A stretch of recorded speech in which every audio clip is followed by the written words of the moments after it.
그리고 삼성전자의 최근 M&A 행보가 심상치 않거든요. 뭐 일본의 히타치 가전사업부를 인수한다 뭐 이런 말도 있고, 이에 앞서서 이 미국의 디지털 헬스케어 회사 젤스 인수한다고 밝혔고, 뭐 지난해는 레인보우 로보틱스, 그다음에 영국의 뭐 옥스퍼드 시멘틱 테크놀로지, 독일 냉난방 공조기업 플랜트 그룹, 최근에는 온디바이스 AI 뭐 이쪽 관련해서 지분도 인수한다라고 하는데, 이 삼성전자 M&A 행보에 대해서 어떻게 보시나요? 대표님은 어떻게 보세요? 느낌이 어떠세요? 그냥 종합 디바이스? 약간 이런 것들을 좀 갖춰나가는 좀 그런 게 아닐까라는 생각이 드네요. 근데 디바이스 산업에서 삼성이 글로벌 1위가 될까요? 글쎄요. 그다음에 수익성이 삼성이 애플만큼 나올 수 있을까요? 디바이스 쪽에서 애플만큼 나오려고 그러면 소프트웨어 쪽에서 뭔가를 가지고 있어야 되는데 그게 없잖아요. 그렇죠. 결국 네. 하드웨어를 가지고 승부를 보는 거잖아요. 지금 저는 그냥 제 느낌에 뭔가 하기는 해야겠고, 이렇게 얘기하면 기분 나쁠 수도 있는데 뭔가 하기는 해야겠고, 그렇다고 확 지를 만한 거는 딱히 보이지 않고, 그다음에 또 한동안 이재용 그 회장께서 부재 중이었었잖아요. 사실은 그렇죠. 이제 중간중간에. 네. 그랬었기 때문에 큰 거를 뭔가 이제 승부수를 걸 상황은 아니었었던 것 같고, 그러다 보니까 이제 자연스럽게 좀 나와 있는 것 중에서 쓸만한 것들 이놈 저놈 이렇게 표현하기가 좀 그런데 좀 수집하듯이 이렇게 했다는 느낌이 좀 들어요. 저는 좀 아쉬워요, 사실은요. 그러니까 우리가 삼성을 바라볼 때 삼성에 대해서 기대를 갖는다는 거는 이런저런 회사 이렇게 뭉쳐가지고 여기도 이익 나고 저기도 이익 나고 여기도 이렇게 이익 납니다, 이런 개념이 아니라 글로벌 넘버 원의 위상에 맞게끔 제대로 된 회사를 큰 거 하나 잡아가지고 이 회사를 합쳤을 때 시너지가 나오면서 다시 한번 일어서 주길 바라는 거잖아요. 근데 그런 쪽으로 봤을 때는 많이 아쉽다는 생각이 들거든요, 저는요. 그러니까 사실 지금 말씀하셨던 회사들 내용 이렇게 쭉 훑어보면은 그래서 뭐가 나오지? 자, 이제 레인보우 로보틱스 인수했잖아요. 근데 거기서 지금 구체적으로 보여준 게 뭐가 있죠, 지금? 휴머노이드 이제 하는 건 알겠는데, 그 다음에 이제 소위 말해서 캡티브 마켓이 크잖아요, 삼성. 그렇죠. 하면은 분명히 그쪽부터 들어갈 건 맞는데요. 당장에 우리나라 이제 현대차 그룹에서 인수한 보스턴 다이나믹스만 하더라도 지금 로봇 관련해 가지고 양산 공장 세워요, 이번에 3만 대 연산으로. 그 다음에 지금 DHL하고도 계약을 했고요. 지금 사실 지금 저기 보스턴 다이나믹스의 그 로봇계 관련된 거라든지 이런 것들이 지금 여기저기 지금 계약이 되고 있거든요. 그 다음에 물류 로봇도 마찬가지고 여러 가지도 있고, 또 이제 현대차 그 조지아 공장에는 아예 이제 지금 실제로 들어가 가지고 이제 그 본격적으로 생산과 관련된 비즈니스를 할 예정이고, 삼성은 아직까지 지금 그런 흔적이 보이질 않잖아요, 지금. 보스턴 다이나믹스만 하더라도 지금 보시면은 동영상이나 이런 거 찾아보시면은 그 휴머노이드 로봇의 어떤 액션, 쇼하는 거, 이런 거 보이잖아요. 근데 삼성은 아직 안 보이잖아요. 그러니까 제가 이제 말씀드리고 싶은 거는 좀 이렇게 여러 가지 하는 것 같기는 한데 뭔가 좀 아쉬운 부분이 많은 것 같아요, 저는요. 그래서 이것도 좋은데 이제 우리가 기대했던 거는 삼성이 과거의 위상을 빨리 되찾아주는 거. 그래야지 사실 우리나라 경제 자체도 다시 좀 활성화될 수 있는 부분이 있거든요. 삼성이 그만한 어떤 역할을 해왔었던 기업이기 때문에 그런 부분에 있어 가지고는 지금 보여주는 M&A는 조금 많이 좀 부족해 보이고 아쉽습니다, 저는. 이번엔 조선주 살펴볼 텐데, 뭐 한미 정상회담에서 이 마스가 프로젝트가 본격적으로 이제 부각이 됐죠. 그래서 미국 내 친환경 선박 고체 수요, 해군의 노후 구축함 대체 수요가 크게 이제 늘고 있는데, 미군 해군은 2054년까지 함정을 최대 381척까지 확대할 계획이면서 관련 예산만 1,000조 원 규모로 추산이 된다고 하더라고요. 이 대규모 군함 수요가 한국 조선업계에 큰 모멘텀이 될 수 있을까요? 이 마스과 관련해 가지고는 어쨌든 그 미국이 고립주의를 지금 지향을 한다 하더라도 미국의 위상은 해군에서 나옵니다. 그러니까 바다를 장악했었고 바다 제해권을 갖고 있었기 때문에 미국이 글로벌 넘버원의 위상을 갖고 있었는데, 지금도 여전히 글로벌 넘버원인 건 맞는데 중국이 일단은 수적으로는 앞서기 시작했고요.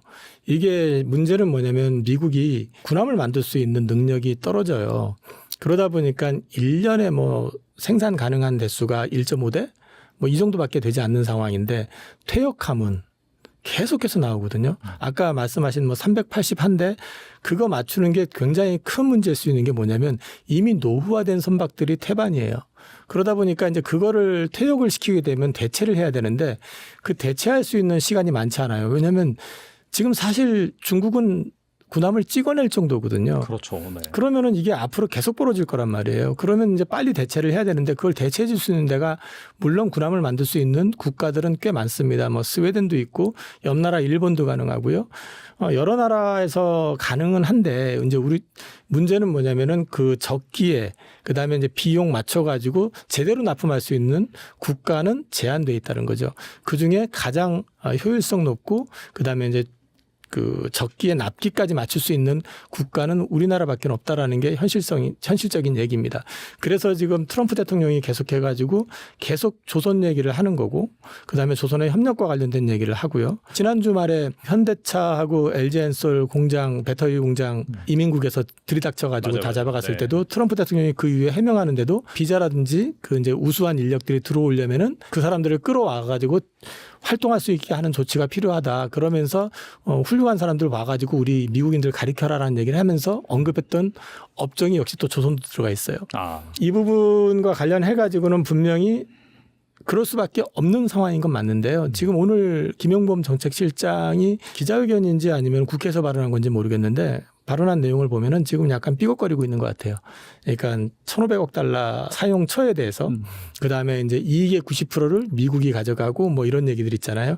근데 이제 우리 입장은 이익의 90%는 그 현지에 두는 거지 미국이 갖는 게 아니다라는 입장인 거고 우리는 이제 10% 이익을 가져오는 이런 구조는 같다 하더라도 약간 좀 이제 의견 차이가 있고 트럼프 입장에서는 옆 나라 일본이 그래버린 바람에 그렇거든요. 사용처를 트럼프가 지정해요. 그럼 우리 입장하고는 다른 거거든요. 우리는 우리 입장대로 1,500억 달러의 펀드를 조성을 해가지고 그게 뭐 현지 기업을 인수하거나 또는 뭐 거기에서 군함을 수주하거나 이럴 때 이제 보증하는 또는 이제 지원해주는 비용으로 사용하려고 했었던 건데 얘기가 좀 다르다 보니까 약간 트러블이 있는 것 같더라고요. 그 바람에 아마 오늘 조선주가 조금 많이 흔들렸던 것 같고요. 근데 이제 이 부분에 있어가지고는 저는 개인적으로는 너무 비유 맞출 필요는 없다고 생각을 해요. 왜냐하면 대안이 없어요. 군함도 군함이지만 LNG 캐리어만 하더라도 지금 LNG 프로젝트 12개고 지금 우리한테 1,000억 달러였나요? LNG 파는 게. 그다음에 옆 나라 일본이 5,000억 달러인가 되고 저기 그 유럽이 6,000억인가 뭐 그렇잖아요. 그거 뭘로 실어 나라요? 배로 실어 나르잖아요. 네. 근데 LNG 캐리어 만들 수 있는 게 전 세계에서 중국하고 한국이에요. 그럼 중국에다 오파 줄 거냐는 거죠, 자기네들이. 못 주거든요. 중국 조선소에다 오파를 준다는 얘기는 중국 해군을 키워준다는 얘기밖에 안 되거든요. 그렇죠. 네. 그러니까 어쩔 수 없이 우리나라 기업이 참여를 해줘야 돼요. 그거를 갖다가 트럼프는 현지에서 만들어주길 원하기 때문에 미국 안에다 조선소 뭐 도크를 갖다 신설하든 뭐라 해서 미국 안에서도 만들고 뭐 이런 얘기 나오지만 그것도 당장은 안 되잖아요. 그러니까 이제 결국에 가가지고는 미국의 그 쉽 관련된 배와 관련돼 있는 프로젝트는 우리나라를 빼고는 할 수가 없습니다. 그래서 이거는 우리나라한테 수혜가 되는 건 맞아요. 그래서 어떤 노이즈가 있더라도 우리는 이 부분에 대해서 우리가 가질 거는 가져갈 수 있도록 하는 게 맞는 것 같아요. 그래서 이 부분은 결국 가가지고 시간 싸움을 하게 되면은 저는 우리나라가 유리하다고 봅니다. 결국 급한 건 미국이지 우리가 아닙니다. 그럼 조선 기업들 같은 경우에는 그런 조선 3사 이런 쪽 중심으로 봐야 되는지 아니면 기자재 업체도 괜찮나요? 기자재 같은 경우는 저는 이제 최근에 기자재 주식이 급등을 많이 하는데 이번 주 들어와가지고 시가총액 1,500억, 2,000억짜리들이 막 10몇 프로, 20% 막 올라가기 시작하면서 난리가 나더라고요. 네. 근데 이제 그 생각을 해봤어요. 이게 보면은 옛날에 현대차 뭐 인도 진출한다 또는 미국 공장 세운다 이럴 때 보면은 부품 회사들이 같이 진출하는 회사들 막 급등하고 있었거든요. 비슷한 패턴이라고 보거든요. 부품 회사들이나 이제 기자재 업체들 같은 경우는 마진을 갖다 무한적으로 보장을 받을 수가 없잖아요. 그다음에 또 한 가지는 그쪽으로 간다고 했을 때도 핵심 기업이 있어요. 대체 수단이 없는 거. 예를 들어서 엔진, LNG 같은 경우는 이제 본행제는 우리나라 거 아니면 중국 거 써야 되잖아요. 그럼 우리나라 본행제 업체들은 이제 2개니까 딱. 이런 기업들 같은 경우는 사실은 조선사하고 얘기가 될 때는 협의가 가능해요. 어느 정도는. 뭐 완전히 대등하게는 아니더라도. 근데 그 외의 기업들은 사실은 이익률이 그렇게 막 올라갈 상황은 아니거든요. 근데 이제 너무 쏠린다 싶었거든요. 근데 이제 오늘 마스가 노이즈 나오고 그다음에 아침부터 막 급등했었던 것들 이제 급락하기 시작하고 하면서 좀 흔들렸는데 지금 구조로 봤을 때는 기자재 쪽 밸류도 이제 부담스러운 영역 왔어요. 사실은요. 참고적으로 엔진 쪽 있잖아요. 네. 오늘 주가 빠지기는 했지만 그 증권사 리포트 목표 주가를 거의 다 넘어섰습니다. 근데 추가 목표 주가 상향이 안 나오잖아요. 이거는 사실은 추가적으로 올라가려고 그러면 그 다음 액션이 나와야 되거든요. 현지 뭐 진출을 하든 아니면 현지 물량을 구체적으로 받는 뭐가 나오든지. 그래서 이제 그런 부분에서는 좀 지금 시점에서는 오히려 방산과 관련돼 가지고 캐나다 잠수함 이슈도 있고요. 네네. 그다음에 어쨌든 아마도 한화오션이 먼저 필리조선소를 통해 가지고 수주하지 않을까 생각되는데 군함과 관련된 거라든지 거기는 이제 현지 기업이니까요. 이런 것들이 하나둘씩 나오고 현대중공업의 미국 진출이 가시화되면서 관련된 부분이 나온다든지 아니면 트럼프가 행정명령으로 군수지원함이라든지 이런 것들을 이제 역외에서 미국 역외에서 이제 한시적으로라도 만들 수 있게끔 허용을 해준다든지 이런 이슈들이 나오기 시작한다 그러면 우리나라 조선소들이 방산 밸류가 제대로 붙을 거라고 봅니다. 근데 이 말씀을 드리는 건 글로벌 방산 조선사들 같은 경우는 옆나라 미쓰비시 같은 경우가 PER이 39배입니다. 그다음에 호주의 오스탈이라고 하나오션이 인수하려고 하는 회사 있잖아요. PER이 36배입니다. 근데 우리나라 지금 하나오션이 주가 빠져가지고 아마 30배 왔다 갔다 할 거고요. 현대중공업이나 이런 쪽도 마찬가지로 비슷할 거예요. 그렇게 본다 그러면은 추가적으로 그런 쪽으로 구체화된다 그러면 오히려 이제 조선사 쪽에서 기회가 있을 수도 있을 것 같아요. 안 그래도 HD 현대중공업이 현대미포와 또 합병하겠다고 발표를 했는데 합병을 통해 조선 방산 영향을 더 끌어올리겠다는 계획입니다. 이런 것도 좀 긍정적이라고 볼 수 있을까요? 일단 저는 그 관련해 가지고 합병은 의미가 있다고 생각을 합니다. 사실은 이제 현대중공업하고 현대미포가 별도로 있을 이유도 별로 없었어요. 물론 이제 중소형 전문회사로 이제 미포를 특화시킨다 뭐 이런 얘기가 나올 수도 있는 거긴 하지만 그건 또 한편으로 보면은 이제 조선소들이 어려웠었잖아요. 이제 살아난 지 몇 년 안 됐어요. 근데 어려웠었기 때문에 이제 도크 신설도 안 하고 소위 말해서 이제 증설을 안 하고 계속해서 유지를 해왔던 거잖아요. 그러니까 작은 배는 작은 배만, 큰 배 위주로만 이렇게 이제 해왔었는데 문제는 여기에 이제 방산 시장이 24년 기준으로 현대중공업이 1조 원 정도 매출이라고 하더라고요. 근데 미국 방산이 열렸잖아요. 그럼 미국 방산 시장을 외면할 수 없고 방산을 받아와야 되는데 배가 그 초대형 컨테이너선급의 그 군함보다는 좀 중소형 선박급의 군함들이 많거든요.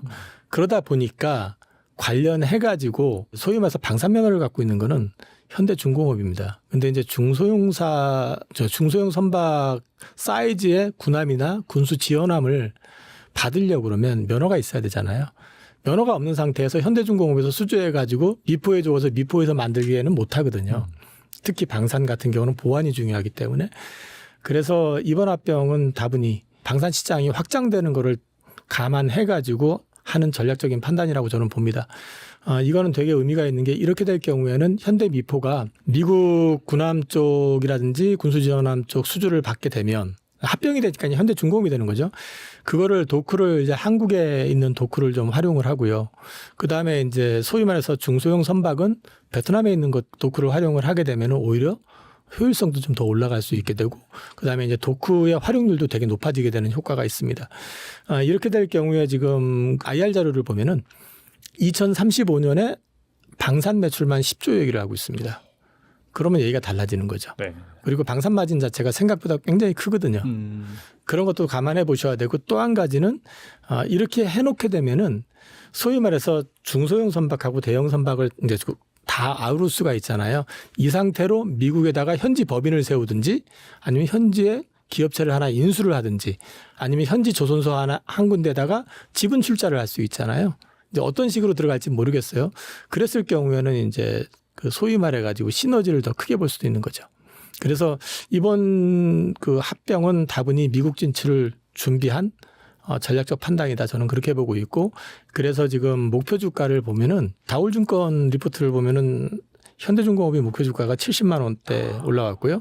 그다음에 현대미포가 30만 원으로 지금 올라와 있습니다. 저는 근데 그거 충분히 가능하다고 봅니다. 황제주가 탄생할 수도 있겠네요. 진짜 나중에 분위기 좋으면. 충분히 그럴 수 있다고 봅니다. 그리고 이게 방사는요. 좋은 게 뭐냐면 끊어지질 않아요.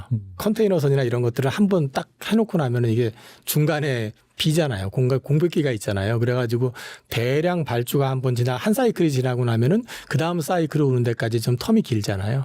근데 이거는 좀 꾸준할 수가 있고 한 발 더 나가서 조금 오버해서 말씀을 드리면 미국 현지에 진출한 현대중공업이나 필리조선소는 우리나라 기업이 아니잖아요. 그럼 거기서 배를 만들어서 판다는 생각도 해볼 수 있겠죠.